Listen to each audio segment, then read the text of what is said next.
Olá pessoal, tudo bem com vocês? Bom, primeiramente vamos começar, lógico, do início, no sentido de que, de quais os documentos, né, o que é necessário para se aposentar.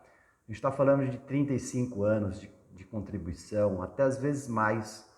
E se você lembrar, se nós lembrarmos de que os tempos são outros, a documentação também é outra. Antigamente os documentos eram outros, hoje os documentos são outros. Então, quer dizer, quais os documentos necessários, né?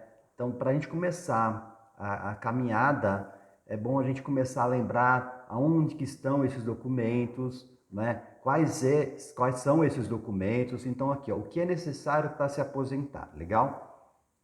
Você já deve ter acompanhado ou pelo menos ouvido falar sobre a reforma da Previdência, certo?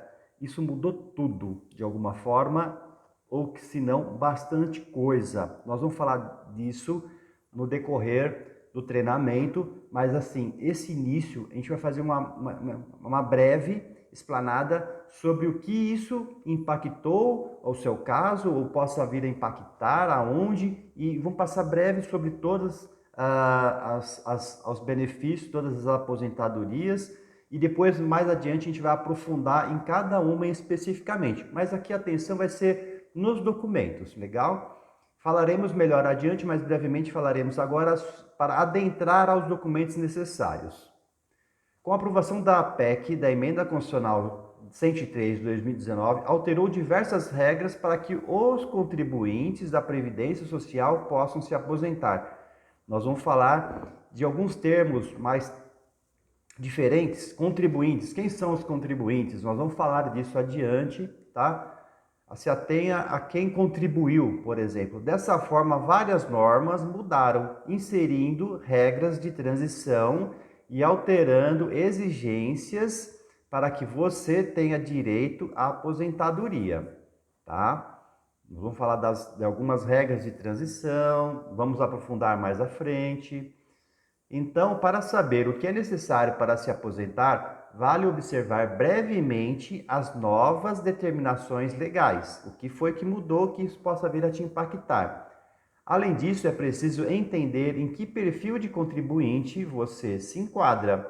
Falaremos cada tipo de contribuinte.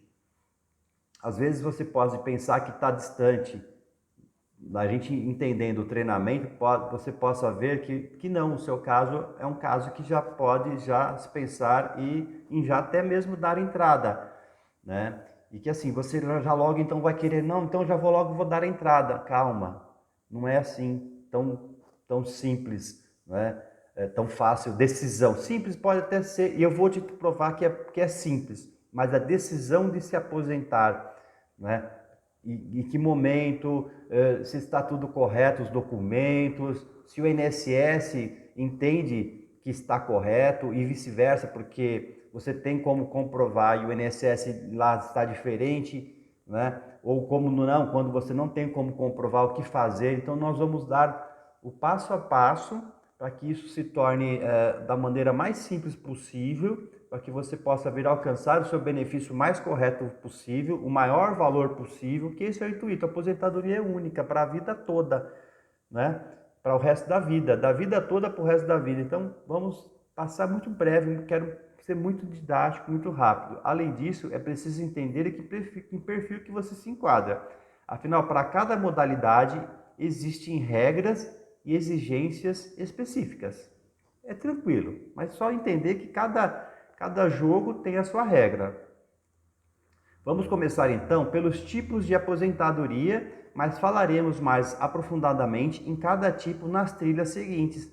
Mas ficamos logo em saber temos o quê? O que temos? Temos aposentadoria, até então, antes da emenda constitucional ainda tínhamos, mas tem algumas transições que ainda que se pode dizer que cabe ainda a aposentadoria por tempo de contribuição, aposentadoria por idade, que é mais comum, aposentadoria por invalidez, que agora chama aposentadoria por incapacidade, aposentadoria especial dos trabalhadores insalubres, das pessoas com deficiência, tá? Resumidamente, depois da reforma, a aposentadoria por tempo de contribuição deixou de existir para os novos contribuintes, mas a gente está provavelmente falando muito aqui para os contribuintes na regra antiga.